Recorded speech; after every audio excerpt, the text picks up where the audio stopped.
بسم الله الرحمن الرحیم. د پښتو آی ټي فیسبوک پیج او یوټیوب چینل ته ښه راغلاست تاسو ته ملګرو.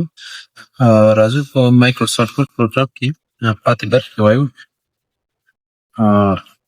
په کوم مینیو کې راځي یو نوی امپلاین پراخون ډاکومنټ دغه برخې موږ کار کړی و.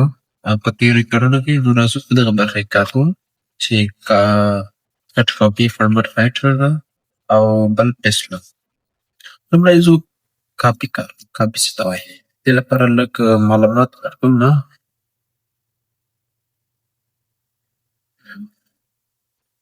دو پاراګرافه اسانه کوي. مثال په مثال په داسې د صرف لپاره معلومات لیکلي. مثال زه کابل تاسو د کابل لپاره معلومات لیکلي. هلته راځم هم تاسو د مثال په توګه راځئ د لوګر په لومړی د لومړ کټ څه کار کوي؟ که چېرې غواړئ چې خپل معلومات د یوه ځای څخه بل ځای ته انتقال کړئ بیا موږ له کټ څخه استفاده. که چېرې تاسو له کټ څخه استفاده وکړئ نو تاسو کوم معلومات چې کټ کړئ په هغه ځای نه به هغه معلومات ډیلیټ کېږي ورکېږي به او په کوم ځای کې چې غواړئ پیسټ یې کړئ نو هغه ځای پرې پاتې کېږي. راځو په دې کټ باندې کلیک وکړو. دا سلیکټ وکړو چې تاسو غواړئ سلیکټ یې کړئ او سمپلي په کټ باندې کلیک کړئ. کله چې موږ کټ باندې کلیک کړو هغه معلومات ساده ځای کې ورکېږي او په کوم ځای کې تاسو پیسټ کول غواړئ هغه ځای کې تاسو پیسټ کولی شئ. تاسو پیسټ باندې کلیک کړئ تاسو پیسټ. دا کټ د وظیفه دا ده چې تاسو غواړئ خپل معلومات له یو ځای نه بل ځای ته انتقال کړئ. په یوه ځای کې به پاتې کېږي، په دوو ځایو کې به نه پاتې کېږي. بل موږ کاپي لرو. که غواړئ چې معلومات کافي وي په هماغه ځای کې هم پاتې شي او په نوي ځای کې هم پاتې شي. مثال په توګه راځم دغه معلومات دی کابل باره معلومات. راځم د مثال په توګه ته معاون یا خپل په کومه اداره کې چې تاسو کار کوئ تاسو ته وویل شو دا معلومات ماته په دې صفحه کې ولیکه. غیر له دې چې تاسو راسئ نوی عنوان ورته ولیکئ بیا دا معلومات نوي ورته اډ کړئ چې دا د هغې نه غیر موږ له دې څخه استفاده کوو چې دا معلومات موږ کافي کړو. معلومات سمپلي کاپي کړئ سلیکټ یې کړئ په کاپي باندې کلیک کړئ. هر ځای کې چې تاسو غواړئ تاسو ورته د مثال په توګه دلته زه د کابل معلومات دا معلومات کوم ورته اډ کوم سمپلي په پیسټ باندې کلیک کړئ. کله چې تاسو پیسټ باندې کلیک کړئ هغه معلومات دلته هم راشي او دلته هم سره پاتې شي. نو د کاپي او د کټ ترمنځ دا فرق ده. کله چې تاسو کټ استعمالوئ نو معلومات به په یوې ځای کې پاتې کېږي هم په نوي ځای کې کوم چې تاسو پیسټ کوئ له پیسټ څخه ګټه اخلئ او کټ له یو څخه یې د انتقال لپاره استعمالوو او کاپي موږ هم کولی شو په کاپي کې چې په دواړو ځایو کې معلومات ولرو هم په لومړي ځای کې او هم په وروستني ځای کې کوم ځای کې چې موږ غواړو معلومات درسره اډ کړو. دې وروسته موږ راځو په فارمټ پرنټر ته. فارمټ پرنټر څه کار کوي؟ دلته راځم یوه جمله لیکم. راځم مثال په توګه لیکمه کابل is oldest province مثال په توګه province of Afghanistan. مثال په توګه ما ولیکئ چې کابل is the oldest province of Afghanistan. کابل یو ترین ولایت د افغانستان ده. دې باندې موږ ایډیټ کوو. راځم دلته لږ سایز یې هم وټومه سایز یې زه 14 وي لږ یې رنګ هم ورته بدلومه دغلته دې رنګ وي او بولډ هم وي. چې ده فارمټ پرنټر څه کار کوي؟ که چېرې تاسو یوه جمله لیکلې وي یو ټاپک مو لیکلی یو لغت مو لیکلی وي هغه مو فارمټ ورکړی دې ته کله چې تاسو په یو ټکسټ په یو جمله باندې کار وکړئ هغې ته د فارمټ ویل کېږي. فارمټ د ډیزاین برخې لپاره کله چې تاسو په یو شي باندې کار وکړئ یا ډیزاین وکړئ نو هغې ته فارمټ استعمالېږي. نو که چېرې تاسو دا یو جمله ولیکئ او غواړئ چې دا رقم ایډیټینګ په نورو جملو په نورو پاراګرافونو په نورو لغاتو باندې هم وشي نو موږ له فارمټ پرنټر څخه استفاده کوو. که دا موږ مثال په توګه دا استعمالونه نو راځو دا رقم ایډیټ که ته غواړې چې په دغه پروګرام باندې وکړي نو ته به دا انتخابوې راځي دا رقم رنګ به ورکړې دا رقم سایز به ورکړې بولډی وي. نو دې له ښه دا ده چې موږ له فارمټ پرنټر څخه استفاده وکړو په اسانه طریقه دا ده. نو کله چې تاسو غواړئ په دغه ډیزاین په دې باندې اپلای کړئ نو موږ به دا ټوله جمله انتخابوئ او که یو لغت ورته انتخابوئ تاسو کولی شئ ورته انتخاب کړئ چې په فارمټ پرنټر باندې تاسو کلیک وکړئ. کله چې دې باندې تاسو کلیک وکړئ دا موږ سره اډ شي بیا تاسو ګورئ د پټرن د یو برس شکل اخلي. که چې هر ځای کې غواړئ کومه جمله تاسو غواړئ دغه ایډیټینګ دغه فارمټ اپلای کړئ تاسو د یوه بلې ته ډراپ کړئ چې په دغه پروګرام باندې اپلای کول غواړم. کله چې ما په دې باندې اپلای کړي وګورئ هماغه سایز دې هم واخیسته کوم سایز چې دې درلوده هماغه رنګ یې هم واخیسته او بولډ یې هم. د دې له طریقې تاسو کولی شئ چې د فارمټ میټرس څخه استفاده وکړئ چې د معلوماتو ژر ډیزاین کولو لپاره او له فارمټ څخه استفاده کوو. په داسې صورت کې چې تاسو باید مخکې له مخکې یو ایډیټ شوی یا فارمټ شوی ټکسټ ولرئ چې ده کله تاسو یو ټکسټ باندې ډیزاین وکړئ نو هغه ته فارمټ ټکسټ وایي چې ده دا د فارمټ کافي کډ به چې بیا راځو پیسټ ته. کله چې تاسو پیسټ باندې کلیک وکړئ تاسو به یو سمپل پیسټ درکړي چې ده سرپرازم دا کنټرول سی کوم دا به سلیکټ کوم کنټرول سی کوم کله چې راسئ تاسو به دا پیسټ اپشن کله تاسو دې باندې کلیک وکړئ تاسو به دا سمپل پیسټ درکړي. کله چې په دې باندې کلیک وکړئ تاسو به پیسټ اپشن درکړي چې دا هم په پیسټ سپیشل کې راځي. کله چې تاسو دې باندې کلیک کړئ نو تاسو به لومړی وایي مایکروسافټ ورډ ډاکومنټ باندې ته پیسټ وي دا به ته د یو آبجیکټ په شکل باندې پیسټ وي. کله چې تاسو دې باندې کلیک وکړئ نو دا به تاسو ته د یو آبجیکټ په شکل باندې راځي.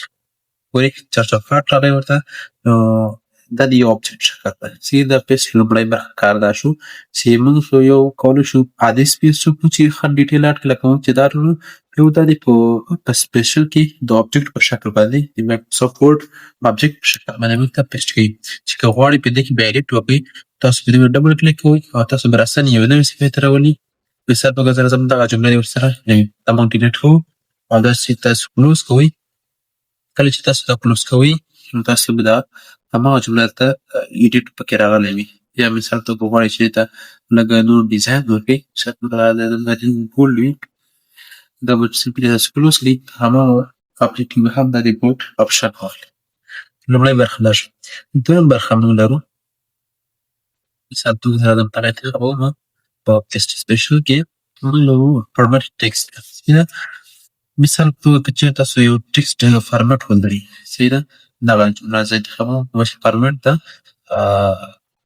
کوم مثال په ما یو کاپي کړې ده تاسو داسې هم کافي نه غیر هم بیا دا استعمالولی شئ ورته پیسټ باندې کلیک کوو او راځو دلته ورته ووایو چې تصریح هم کته راځو که هر څه ته کته کړئ چې واضح معلوم شي.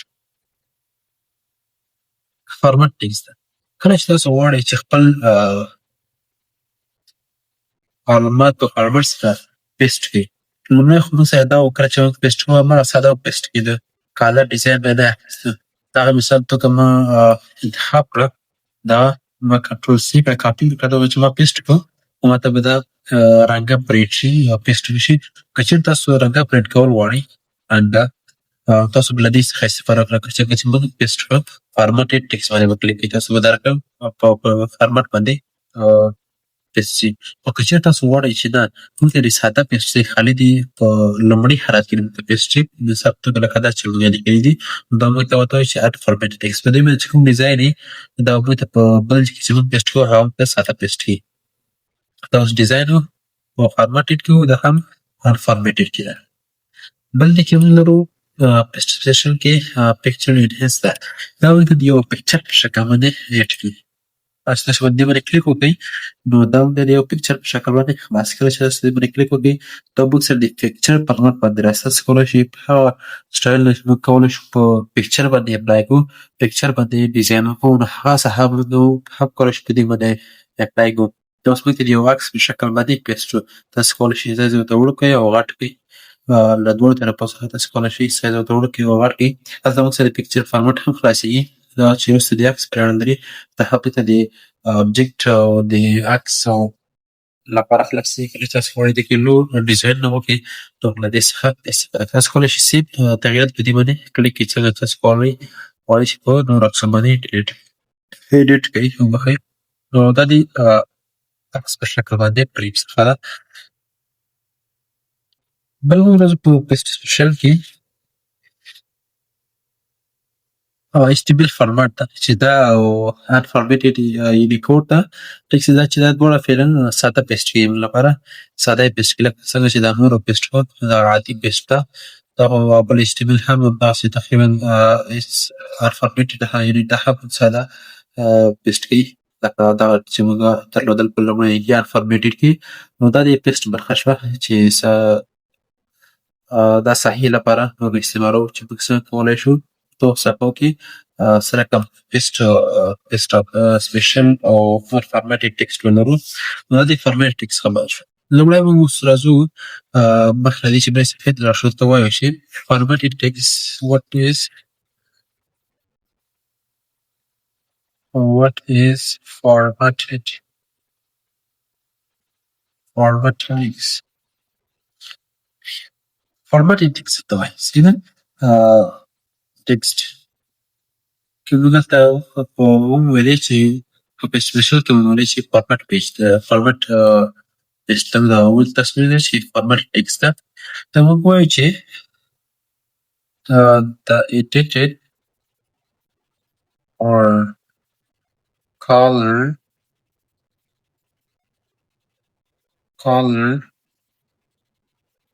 text is edited or color text is called formatted text.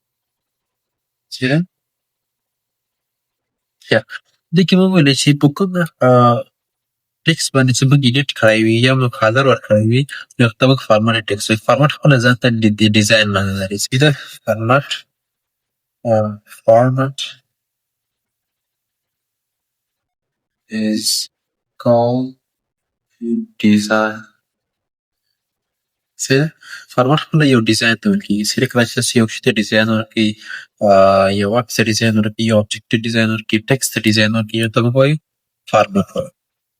بل موږ د په دې ساحه کې دې پر نوم ویلي وو چې کله تاسو په دې مخ ته راشئ تاسو به دا بلینک ډاکومنټ اخلئ. تاسو کولی شئ له دې څخه نور ټمپلیټ هم راواخلئ چې تیارې جوړې شوي وي. تاسو به یوازې ورته خپل معلومات چینجوئ او پټ تاسو کولی شئ چې هغه فایل تاسو سیف کړي وي ځان سره ریسیټ مې مو کار په کړی وي تاسو کولی شئ د هغه څخه استفاده وکړئ. او بل موږ داسې اوس هم ویلي وو راځو پرنټ صحیح ته چې پرنټ څه کار کوي. په پرنټ څخه کې موږ لومړی پرنټ لرو پرنټر څخه ده کله دا موږ هغه وخت استعمالوو کله چې تاسو باید تاسو سره کمپیوټرونو سره باید پرنټر وصل وي. تاسو کولی شئ هغه کې لومړی باید خپل پرنټر وصل کړئ. دلته تاسو ته پرنټر راغلي چې تاسو کولی شئ وصل کړئ. بل موږ لرو پرنټ آل پیج.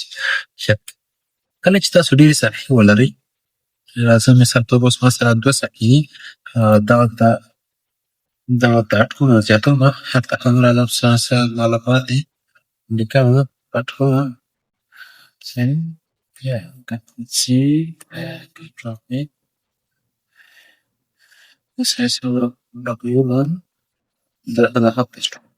مصر اوس شپږ صفحې دي چې کله چې تاسو راسئ د فایل بینې ته پرنټ صفحې ته تاسو لومړی وایئ چې پرنټ آل پیج. که چیرې غواړئ چې د تاسو ډاکومنټ ستاسو فایلونه ټولې صفحې پرنټ شي تاسو په پرنټ آل پیج باندې کلیک تاسو باندې کلیک کړئ تاسو به دلته پریویو راغلي. څه دلته تاسو پریویو راغلي چې تاسو په کوم منټ کې پکې وایي مارجن یې کوم ځای ته وایي هغه به دلته تاسو ته ښکاري. څه ده چې اوس هلته موږ ته په 1 زوم کې ښکاري خو دا په 100% کې په 100 زوم کې څومره دلته ښکاري هغومره به په پرنټ کې هم ښکاري. څه ده دا چې څومره دلته ښکارېږي په 100 زوم کې نو په پرنټ کې کله چې تاسو ورقه پرنټ کړئ دغه شکل به ښکارېږي. بل موږ لرو پرنټ سلیکشن. پرنټ سلیکشن اوس موږ سره بد ده. پرنټ سلیکشن کله هغه وخت موږ استعمالوو کله چې تاسو غواړئ چې یو هغه ټکسټ پرنټ کړئ. مثال په توګه زه راځم دغه انتخابومه داسې سلیکټ کومه دلته راځم د پرنټ باندې کلیک کوم نو پرنټ سلیکشن صحیح ده. پرنټ سلیکشن تاسو ته آپشن خلاص وي تاسو ته هغه څخه پرنټ کړي کومه چې تاسو یې انتخاب کړي وي. صحیح ده. کله چې تاسو باندې کلیک وکړئ نو موږ ته به همدغه یوه څخه هم راغلي مثلا نور ډاکومنټ هم راښیي دلته خو موږ ته به یوازې هغه څخه پرنټ کړي کومه چې موږ ته انتخاب کړي وي چې تا به ته انتخاب کړه. بل په پرنټ کې لرو موږ پرنټ کرنټ پیج. کرنټ پیج کومه هغې صفحې ته ویل کېږي په کومه صفحه کې چې زموږ کارسر کړل. صحیح ده. کومه صفحه کې چې زموږ کارسر وي.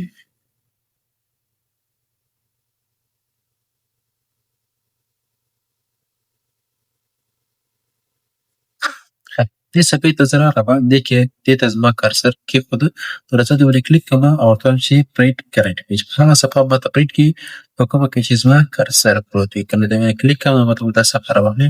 د صفحې راښیي نورې هم خو هغه صفحه به پرنټ کړي کومه چې موږ ورته ښودلې وي. صحیح ده؟ دا دې پرنټ کرنټ پیج شو. بل موږ لرو کسټم پرنټ. کسټم پرنټ راځه مثال په ما سره څو صفحې دي؟ راځه 5 صفحې دي. نو دې باندې زه کلیک کوم او ورته وایم چې پرنټ صفحه باندې کلیک کوم چې کسټم پرنټ. دې کې موږ ورته وایو چې تاسو کولی شئ کومې صفحې تاسو غواړئ پرنټ کړئ یا کومې نه غواړئ پرنټ. ما سره اوس 5 صفحې دي. زه ورته وایم چې اول نه دې تر تاسو باید د ډیش علامه ورکړئ. اول نه تر 3 صفحې پورې پرنټ سي نو دې نه پرنټ کېږي. تاسو کولی شئ چې ورته ولیکئ. د ډیش په جدا کولو سره تاسو باید د دې منځ کې ډیش ور کړئ. تاسو چې تاسو وښیئ چې د کومې صفحې نه تاسو وغواړئ تر کومې صفحې پورې پرنټ وکړئ. نو موږ د ډیش په عربي سره جدا کوو. که چېرې تاسو کاما ورکړئ، مثال په توګه راځم چې تاسو کاما ورکومه 1 او 5 نو دا د لومړۍ او 5مې صفحې پرنټ لپاره باندې سوه. کله چې کاما شي نو کاما بیا د دې لپاره څه ولیکو چې دغه او دغه صفحه. اوس ما ولیکه چې لومړۍ او 5مه صفحه یې پرنټ سي نور دې دا پرنټ کېږي. تاسو دې غیر هم کولی شئ چې ډایرکټ دلته تاسو آل پیج سلیکشن کې آل پیج وي نو تاسو کولی شئ ډایرکټ ورته ولیکئ چې مثال په توګه راځم چې اوله او 4مه صفحه دې پرنټ شي نو دې دا پرنټ کېږي. ته به دا اوس خپله کسټم پرنټ راوړئ. بل موږ لرو پرنټ ون سایډ. دا هغه وخت موږ استعمالوو کله چې د پرنټرو په باره مربوط ده چې کله تاسو کوم قسم پرنټر لرئ چې بعضې پرنټرونه داسې خاصیت لري چې کولی شي په یو وخت کې د دواړه صفحې دواړه طرفونه پرنټ کړي او بعضې کولی شي یو سیټ پرنټ کړي. لرې که چېرې غواړئ چې د صفحې یو سیټ پرنټ کړي نو تاسو له پرنټ ون سایډ باندې کلیک کوئ. که چېرې غواړئ چې د صفحې مخ او شا دې پرنټ سي نو تاسو له پرنټ دې باندې کلیک کوئ چې دا بیا پرنټر باندې مربوط ده. تاسو که پرنټر ګورئ چې کمپیوټر کې چې د حساسیت ولري چې دواړه طرفه پرنټ کړي نو کولی شئ له دې څخه استفاده وکړئ. تاسو له کولیټډ او ان کولیټډ نه څنګه استفاده کوئ؟ کولیټډ څه ته وایي؟ کولیټډ لومړی کولیټډ ده چې دا به داسې پرنټ کېږي چې له اوله 2مه صفحه یو وارې به اول نه تر 5مې صفحې پرنټ کېږي. بیا به راځي 2مه صفحه هم یو مثال په توګه راځي یو اول به داسې کوي چې پرنټ کولیټډ کې چې یو وارې به یو چپټر پرنټ کوي چې اوله صفحه پرنټ کوي او 2 پرنټ کوي 3مه تر څومره صفحې چې هغومره پرنټ کوي. مثال په توګه مثلا 5 صفحې دي نو به داسې کوي چې اوله 2مه 3مه 4مه 5 صفحې د پرنټ کوي. نو بیا وروسته بل ته ځي او بل ته به شروع کوي. نو دا د کولیټډ برخه ده چې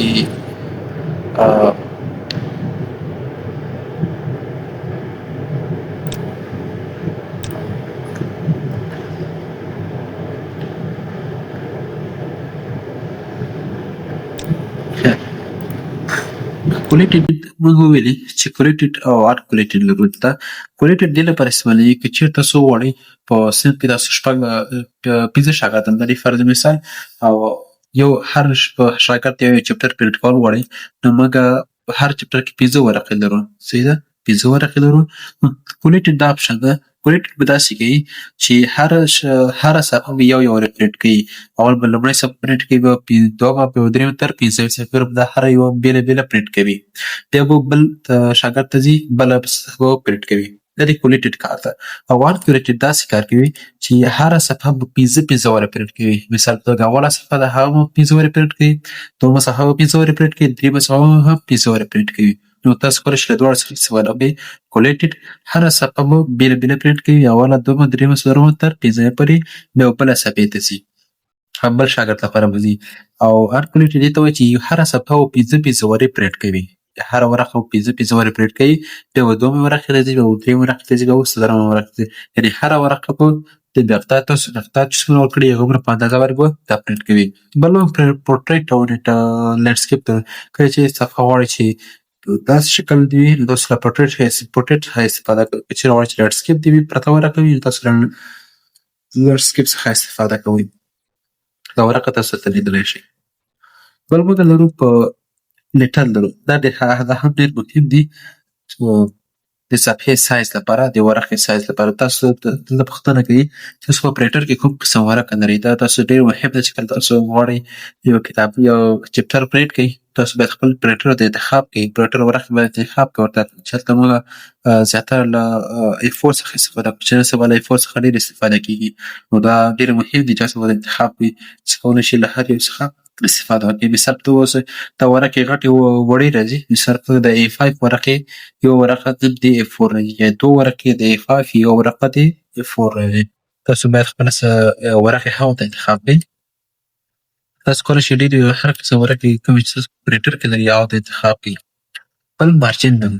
مارجن دغه ډول کېږي. صحیح ده چې تاسو دا لږ راسم کوه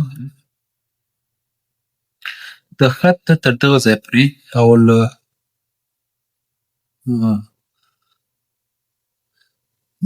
خط له دې ټکي څخه تر دې ځایه پورې له دې ځای څخه تر دې ځایه پورې او له دغو ساحو څخه تر دغه ساحې پورې دې ته مارجن ویل کېږي. د ټکسټ او د پیج بارډر پورې چې څومره فاصله وي هغې ته مارجن ویل کېږي. تاسو اوس د مارجن ډیزاین درکوي چې تاسو څومره غواړئ مارجن ورکوئ. که چېرته ورته وایي چې دا ښه انپوټ ډیزاین دی او ورقه ته کوم نورمال ډیزاین مارجن به ورکوي. که چېرته وایي چې نورمال دې وي دلته به نورمال مارجن ورکوي. دا به لږ رازوم تاسو ته یې معلوم شي. که چېرته وایي چې باریک دې وي نو تاسو به بیخي مارجن کم کړي او که چېرته ورته وایي چې موډریټ دې وي دا به هم له پاس څخه به ډېره مسافه ورکوي او لاندې څخه به نورمال ورکوي. خو موږ زیاتره وختو کې په له نورمال څخه استفاده کوو په A4 ورقو کې. بل موږ لرو پیج پر شیټ. تاسو غواړئ چې په یوه ورقه کې څو صفحې پرنټ کړئ. تاسو کولی شئ له دې څخه استفاده وکړئ. که چېرې غواړئ چې په یوه ورقه کې څو صفحې پرنټ کړئ له دې څخه استفاده کوئ چې دې کې بیا دغه اپشن د په اورینټیشن کې ښه کار کوي. راځم په دې باندې کلیک کوم بیج لانډسکیپ کومه په دې کې بیا ښه راځي. دې ورځې کلیک کوم تاسو ته وایي چې په یوه ورقه کې یوه صفحه پرنټوئ او په یوه ورقه کې دوه صفحې تاسو ورته انتخابوئ. ورته حتی تر دې کولی شئ چې په یوه ورقه کې تاسو ته 14 صفحې پرنټ کړي. دا به ډېرې وړې راځي. یعنې تاسو کولی شئ چې هر څومره صفحې غواړئ چې په یوه ورقه کې پرنټ کړئ نو له دې په څخه استفاده کوئ. راځم په دې باندې کلیک کوم او دلته هم ورته پورټریټ کوم. بل موږ لرو پیج پر شیټ. دا هم وشو. راځو بیرته ورډ ته. څه له خیره په دغو درسونو باندې کار وکړو چې ایکسپرټ شیر او دا څه کار کوي. نو که درسونه باندې پوه شوي یاستئ زموږ یوټیوب چینل او فیسبوک پیج درسره فالو کړئ. مننه.